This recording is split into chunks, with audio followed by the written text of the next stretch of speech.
Hi students, welcome back to this video. Yes, this is the inspiration card for you. Knowing is not enough. We must apply. Wishing is not enough. We must do.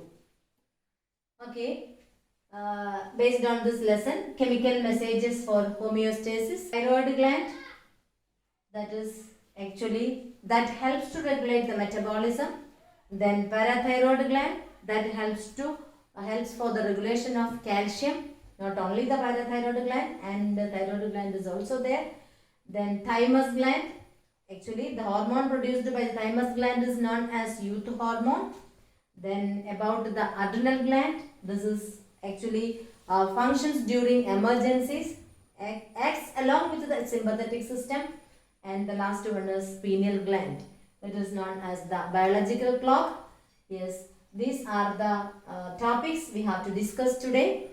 Then let us see the location of each of these glands and also the functions of the hormones produced by all these endocrine glands. This is the location of thyroid gland. It is present in the throat.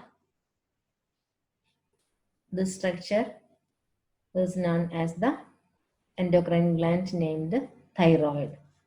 This is the parathyroid gland. It is present behind the thyroid gland.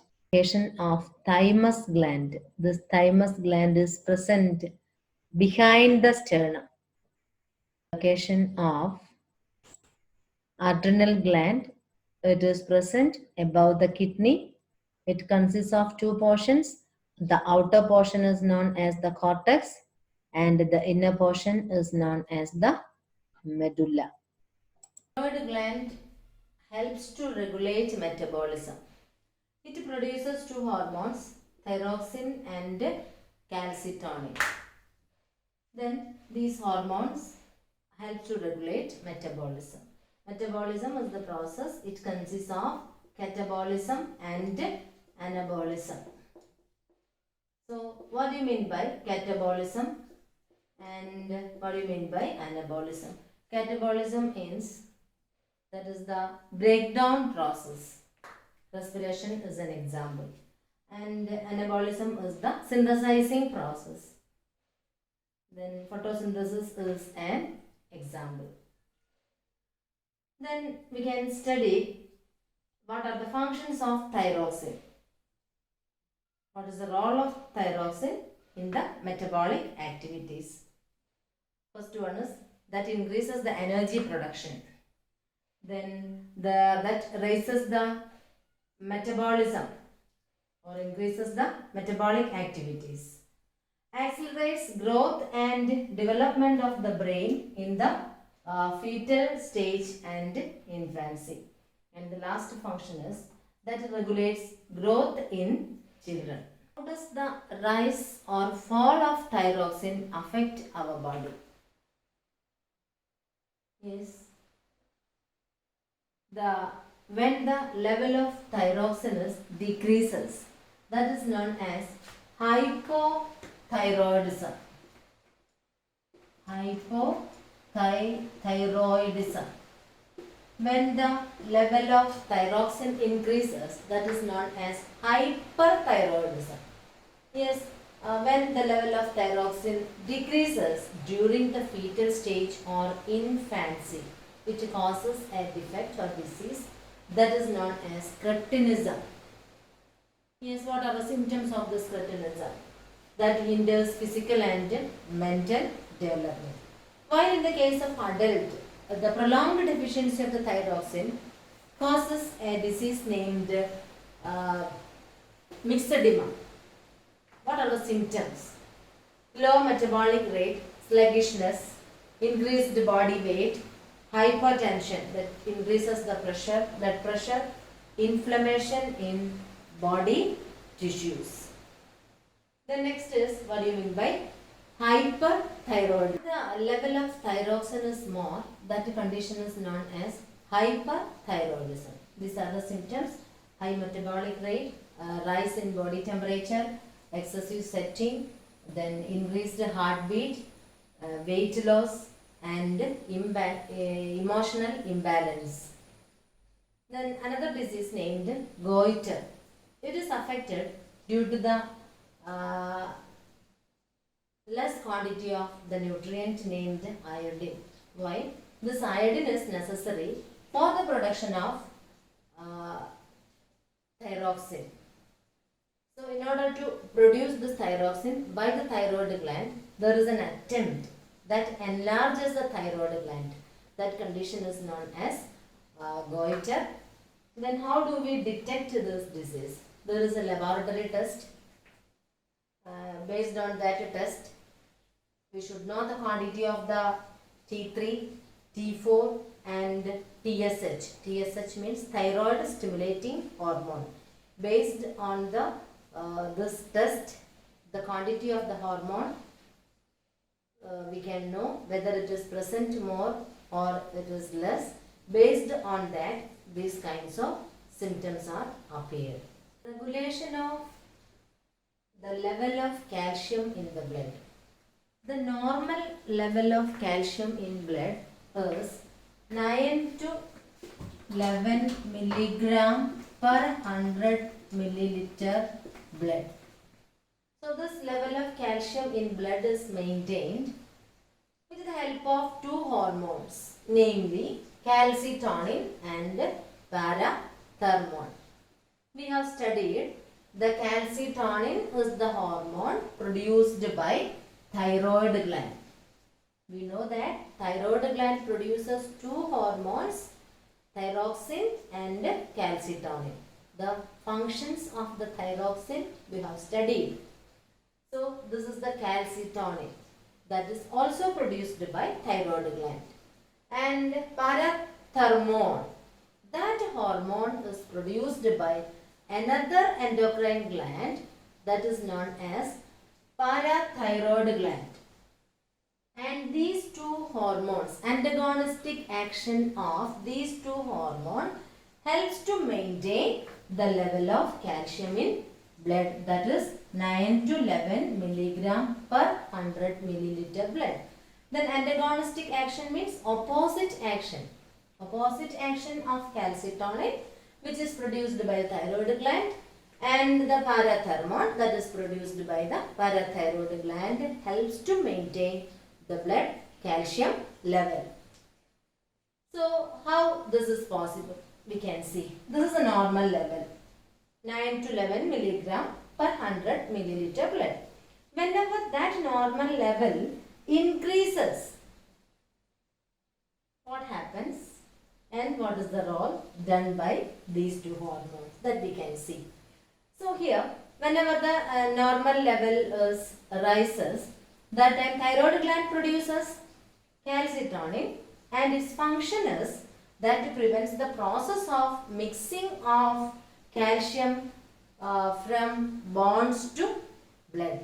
That does not allow that mixing, or that stores the excess calcium from blood to bones. That means whenever the level of the calcium is more in the blood, that stores into the bones with the help of calcitonin that is produced by thyroid gland. Then sometimes the level of calcium in the blood decreases. What happens? The other hormone named the parathyroid, which is produced by the parathyroid gland, secretes. What is its role? That reabsorbs calcium from blood. Whenever the level is less, that is reabsorbed from the kidneys to the blood. And also that prevents the storage of calcium in bones. That means if the calcium is deposited in the bones, that is also taken to the blood. That prevents the storage of calcium in bones. So this is the way in which the blood calcium level is maintained. It is done with the help of calcitonin, is the hormone that is produced by the thyroid gland, and parathyroid is the hormone that is produced by parathyroid gland. The next endocrine gland named Thymus gland. The hormone produced by the Thymus gland is named thymosin. This hormone is known as youth hormone. And this gland is found only up to the youth.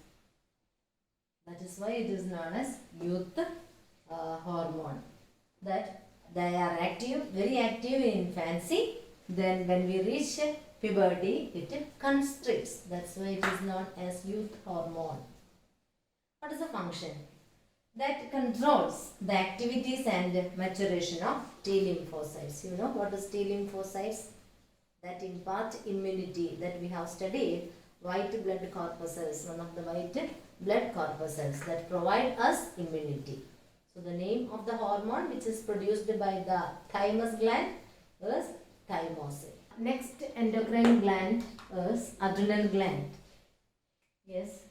Where is it present? It is present above the kidney. Its location is above the kidney. And it during emergencies, that acts during emergencies. See, the two parts are there, two portions of the adrenal gland. Outer portion and inner portion. Outer part is known as the cortex and the inner portion is known as the medulla. The inner part, that medulla portion, produces two hormones, epinephrine and norepinephrine. Epinephrine is otherwise known as adrenaline. Norepinephrine is otherwise known as noradrenaline. What is its function? Yes, this adrenaline or epinephrine acts along with the sympathetic system of nervous system. Then norepinephrine or noradrenaline acts along with the adrenaline. That means these two hormones are necessary to do the function, the sympathetic system of the nervous system.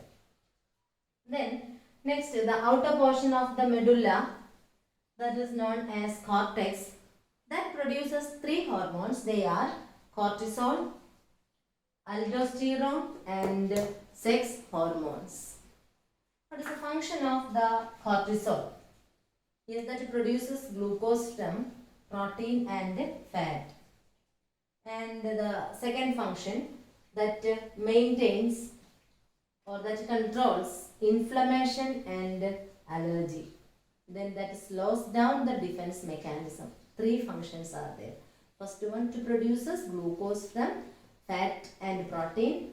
Second one, that controls or slow down the defense mechanism. And the third one, that controls the inflammation and allergy. Actually, whenever we have inflammation and allergy, the doctors are prescribing the tablet. Actually, that is the content is that cortisol. Then next hormone is aldosterone, that maintains salt water balance by acting kidney.